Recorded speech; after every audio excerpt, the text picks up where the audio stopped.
Ұзақ жылдар бойына қарамағындағы елін әділеттілікпен басқарған патша қайтыс болған соң, патша тағына оның мұрагері баласы отырады.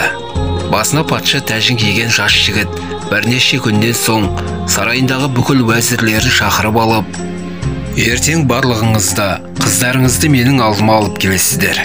Мен алдыма келген қыздарға ойымда жүрген 3 сұрағымды қоямын.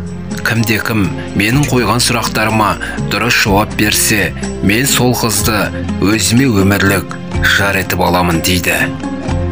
Патшаның аузынан шыққан жарлығы екі болмайды. Ертеңіне әдемі киінген уәзірлердің қыздары патша сарайына түгел жиналады. Көркемдігі бірінен бірі өтетін қаздай тізіліп тұрған сұлу қыздардың алдына келіп, беттеріне ойлана қараған жас әмірші: менің сіздерге қояр 3 сұрағым мынадай. Машрих пен Мағриптің арасы қанша? Жер мен көктің арасы қанша? Өтірік пен шындықтың арасы қанша? 3 күннің ішінде менің осы сұрақтарыма дұрыс жауап берген қызды мен өзіме некелеп аламын, деп жарлық шашады. Сарайға жиналған уәзірлердің қыздары жас әміршінің аузынан шыққан бұл сұрақтарға лайықты жауап таппай қиналады. Қыздарына жәрдем бермек болған уәзірлердің өздері де патшаның сұрауларын шеше алмай тығырыққа тіреледі. Уәзірлер мен қыздарының ақылды патшаның қойған сұрақтарына жауап бере алмай қиналып жатқаны туралы хабар ел ішіне желдей есіп кетеді. Бұл хабар сол жақын маңайда қой бағатын шопанның қызының құлағына да тиеді. Ойпырмай, көп жылдардан бері сарайдағы патшаның ақылшысы болып жүрген уәзірлердің мына оп-оңай сұрақтардың жауабын білмегені қалай? Мұның өзі естіген құлақ қоятау. Қой, ендеше өзім барып, осы сұрақтардың жауабын айтайын деп, патша сарайына бет алады. Патша өзінің дұрыс шешімін таппай жатқан сұрақтарына жауап беруге бір шопанның қызы келіп тұрғанын естігенде қуанып кетеді. Есік алдындағы күзетшілер жауап беруге келген қызды кідіртпестен патшаның алдына алып барады. Қаршадай қызды көргенде жиналғандар аң-таң боп, сарай ішінде шыбынның ызыңы естілердей тыныштық орнай қалады.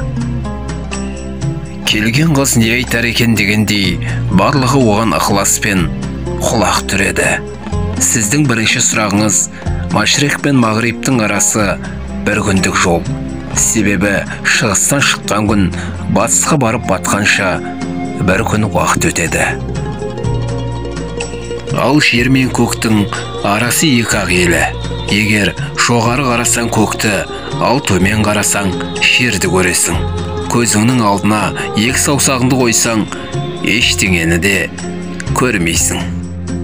Ал үшінші сұрағыңыз өтірік пен шынның арасы 4 ақ елі. Себебі кез келген нәрсені көзбен көрген шындық, ал құлақпен естіген өтірік. Басымыздағы көз бен құлақтың арасы 4 елі деп іркілместен жауап береді. Шопан қызының берген жауаптарына шын көңілден риза болған патша баласы сөзінде тұрып, осы қызға үйленіп, 30 күн ойын, 40 күн тойын өткізеді. Арада шамалы уақыт өткенде, патша өзінің уәзірлерін тағы да сарайына жинап алады.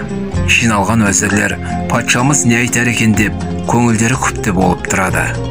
Тақта отырған патша уәзірлеріне барлай қарап: мен ертең қасындағы нөкерлеріммен саятқа кетемін.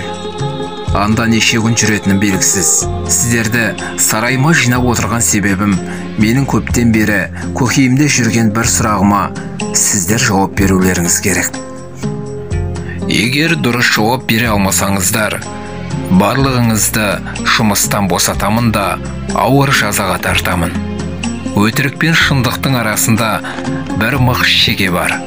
Сол мықтың не екенін шешулеріңіз керек, дейді. Патшаның бұйрығына бағынбасқа лаж жоқ. Уәзірлер тобы жынынан айырылған бақсыдай аңырайып қалады. Үйіне келгеннен кейін патша әйеліне қарап: